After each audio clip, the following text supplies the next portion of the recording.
Honestly, whoever left that comment saying that I give off Trelawney vibes, like, really changed my life. I found who I am. Hey everyone, it's Lindsay and welcome back to my channel. So today, we're gonna talk about some stuff because everyone leaves me comments saying you're so happy and optimistic and bubbly, and like, I can't have you guys thinking that I'm not the evil overlord that I am, so I need to bring some negativity into the sphere and give you some harsh querying advice that you probably need to hear. Okay, so number one, this should be obvious, maybe not to everyone. This is specifically for the old white man in the back.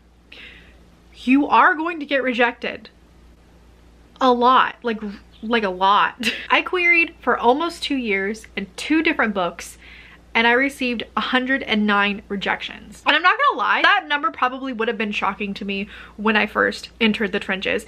Because, you know, we all kind of like hear the unicorn stories about people who get their agent within a week of querying. And we all are like, oh, I would love to be that unicorn. That would be so cool, but that's never gonna be me.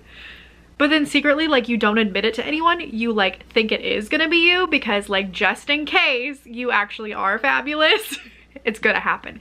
And then when it doesn't, you're like a little crushed. Real talk, you're probably not a unicorn. You're probably not as good as you think you are. Luck probably isn't on your side as much as you think it is. Timing probably isn't on your side as much as you hope it is. It's just all a show. But I think, like, as long as you view rejection, getting into traditional publishing, as a rite of passage, you will be okay, because that's what you have to see it as, is like, oh, I got my first rejection, I'm in the game, I'm doing the thing. Like, every great author has been rejected at some point or another, and you're on the same path they were, so like, hey. Of course I had to insert some optimism in there. I'm really bad at this, guys. Number 2. If your book is not commercial, meaning it does not fall in the category of current discussions, hot issues, pop culture, current topics, you know, that kind of stuff, you're gonna struggle a lot more in the query trenches than someone who has a commercial book. Publishers wanna make money. And since they wanna make money, they are gonna go with the things that are hot right now. Some of those things can be potentially problematic, like, you know, monetizing someone's marginality and making money off of it and using them as cash cows, but that's, you know, a video for another day. It's very important to know what's commercial. Even if you don't write commercial, even if you want to write something that's the book of your heart, there's nothing wrong with that. There probably, maybe, might be an agent out there for you that loves exactly what you're writing. But you're going to be facing a lot of rejection in the meantime until you find that agent, because agents want to make money too, and they know what's poppin' in the industry. And if you're not poppin',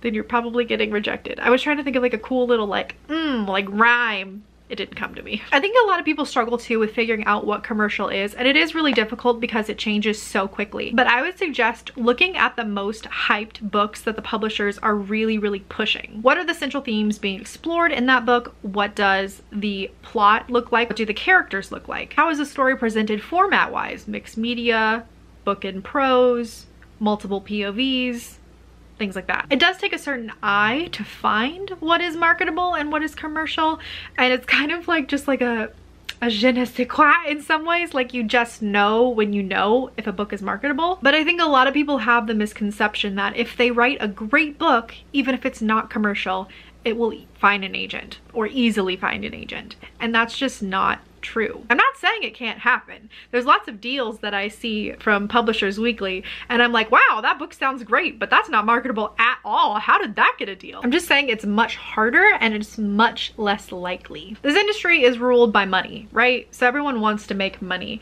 and the longer I'm in this industry and the more books I read, the more I kind of learn that quality a lot of times isn't the biggest factor when making money. Premise is. You can sell a book on premise. You can make money on premise. If it's flashy, if it's commercial, if it's marketable, that's where the money is. And if the talent doesn't really back up the premise, the publisher still got all their money. So write the book you love. For sure, 100% always write books that you love. But also know if you're not checking that commercial tick box, you might be struggling a bit more. Okay, this one is a bit harsh, and this was more a reflection of my experience.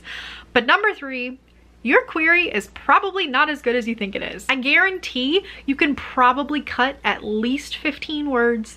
You could probably substitute some adjectives or verbs for stronger ones given the certain situation. You want the words you use to be very eye-catching and fit the vibe of your story. Therefore, like if, for example, if you got a middle grade book and there's a dog in it, call it like a puppy or a poodle or something cutesy. If you're writing like a horror and there's a dog in it, call it like a mutt or a mongrel or a wolf, or you know what I mean? Just like fit the vibe, use certain words. Trust me, it makes a huge difference. And you probably need way more voice.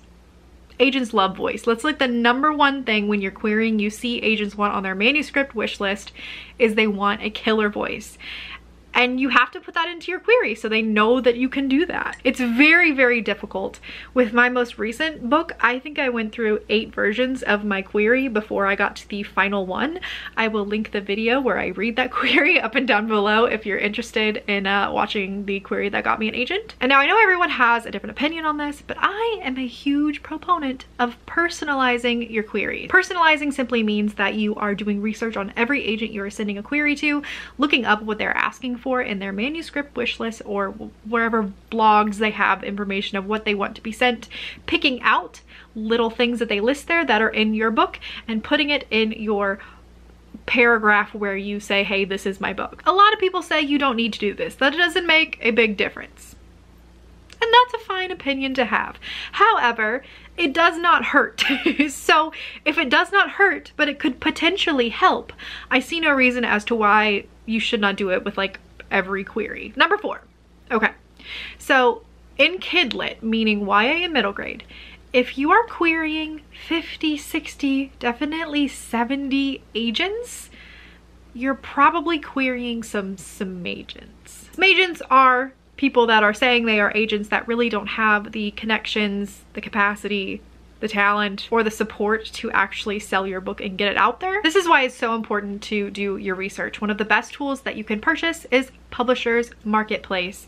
There you can see every sale an agent's made, how much money it was for, given certain categories, who it was to, who the author was, and what genre it is, so forth. If an agent has no sales and they've been in the game a while, or they have no sales in your genre, or they are selling to houses that are smaller than what you would like. Now I want to put a caveat in here, there are a lot of good agents that if you are an author, then you're okay with like indie publishing or small press publishing or digital publishing. That doesn't necessarily mean they're a smagent. That just means that's what they specialize in. If you want to be just digitally published or with a very small boutique publishing press, there's nothing wrong with that. They're not necessarily smagents, unless these agents that can only get you in those situations claim to, you know, say they're going to get you into Barnes & Noble and Target and all of these things. So this is why you really need to do your research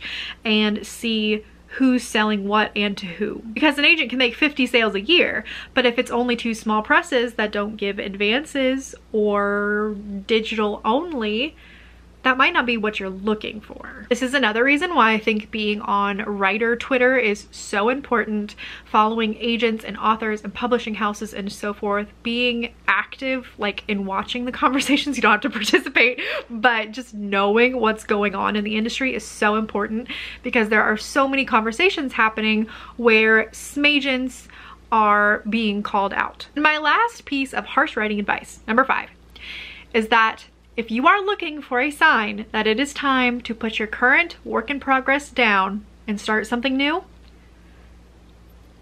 this is it. The harsh reality is sometimes you really do need to shelve a project for the betterment of your career. I am speaking solely to people who really want to be traditionally published as a career, not just like fun, you know, hobbyist writers.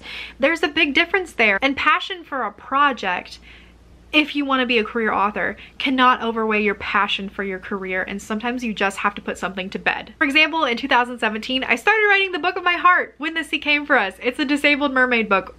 I love it. I still love it to this day.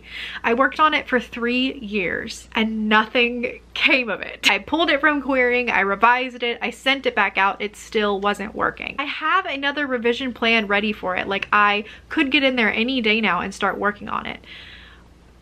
but I kind of realized it was time to move on.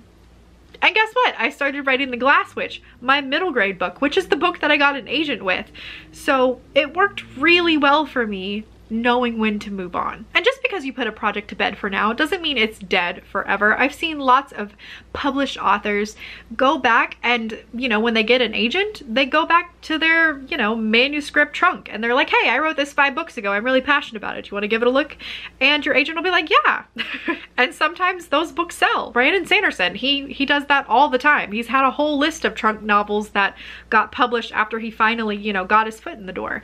Amanda Foody, a YA author, is another one who does that. She's had an entire series published that she had started before she got her debut published. You just need to take a break and reprioritize and put your career first, you know? Kind of sucks, harsh advice, but it's probably for the best. Did I do it? Was I negative? Anyways, I hope you guys found this advice helpful. If you disagree, please don't come for me. I'm very sensitive and I probably will cry. Let me know down in the comments some of the best harsh writing or querying or submission advice that you've had. Thank you guys so much for watching. Don't forget to like and subscribe, and I will see you in the next one. Bye.